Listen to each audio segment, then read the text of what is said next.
Hello, welcome back to Roshni's vlogs. അപ്പോൾ ഇന്ന് നമ്മളൊരു ചിക്കൻ സ്റ്റൂ ഉണ്ടാക്കാൻ വേണ്ടി പോവാണ് കേട്ടോ. അപ്പോൾ ഞാൻ ക്ലീൻ ചെയ്തെടുത്തേക്കുന്ന വളരെ കുറച്ച് അളവേ ഉള്ളൂ കേട്ടോ. ഒരു 300 ഗ്രാം ചിക്കൻ ഒരു കുക്കറിലേക്ക് ഇട്ടു. എന്നിട്ട് അതിലേക്ക് ആവശ്യത്തിന് ഉപ്പും വെള്ളവും ഒഴിച്ചു.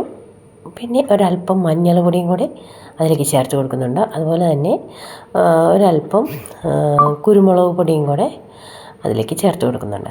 എന്നിട്ട് നമ്മൾ നല്ലതുപോലെ ഒന്ന് മിക്സ് ചെയ്തിട്ട് വേവിച്ചെടുക്കുകയാണ് ചെയ്യുന്നത് കേട്ടോ.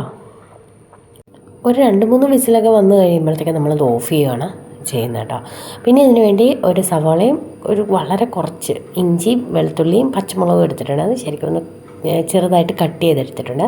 ഒരു ചൂട് കട്ടിയുള്ളൊരു പാൻ എടുത്തു. അതിലേക്ക് അത് ചൂടായി വന്നു കഴിയുമ്പോഴത്തേക്ക് അതിലേക്ക് വെളിച്ചെണ്ണയാണ് ഒഴിച്ചു കൊടുക്കുന്നത്.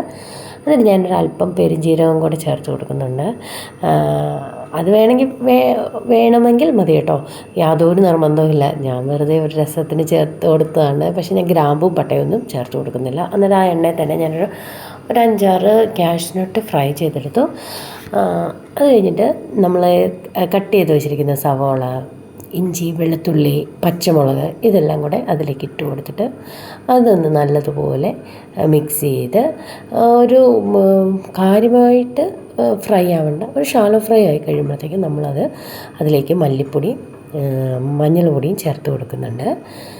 അതൊന്ന് അതുപോലെ തന്നെ ഗരം മസാല പാത്രത്തോടെ ഉടഞ്ഞത് അതിനകത്ത് കുറച്ചേ ഉണ്ടാകുന്നുള്ളൂ കേട്ടോ. അതും കൂടെ അത് മൊത്തത്തോടെ ഇട്ടു. പിന്നെ കുരുമുളക് പൊടിയും കൂടി ചേർത്ത് കൊടുത്തു. അതൊന്ന് നല്ലതുപോലെ ആ പൊടികളൊക്കെ മൂത്ത് വന്നു കഴിഞ്ഞപ്പോഴത്തേക്കും നമ്മൾ വേവിച്ച് വെച്ചിരിക്കുന്ന ചിക്കൻ അതിലേക്ക് ആഡ് ചെയ്ത് കൊടുത്തു. എന്നിട്ട് നല്ലതുപോലെ ഒന്ന് മിക്സ് ചെയ്ത് കൊടുക്കുകയാണ് ചെയ്യുന്നത്.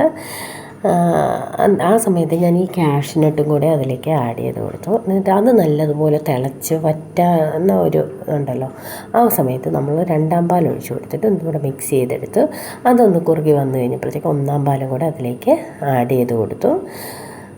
എന്നിട്ട് നമുക്ക് അപ്പത്തിൻ്റെ കൂടെയോ ചപ്പാത്തിയുടെ കൂടെയോ ഇടിയപ്പത്തിൻ്റെ കൂടെയോ അങ്ങ് സെർവ് ചെയ്യാന്നേ. അപ്പോൾ നമുക്ക് അടുത്ത വ്ളോഗിൽ കാണാം. ബൈ.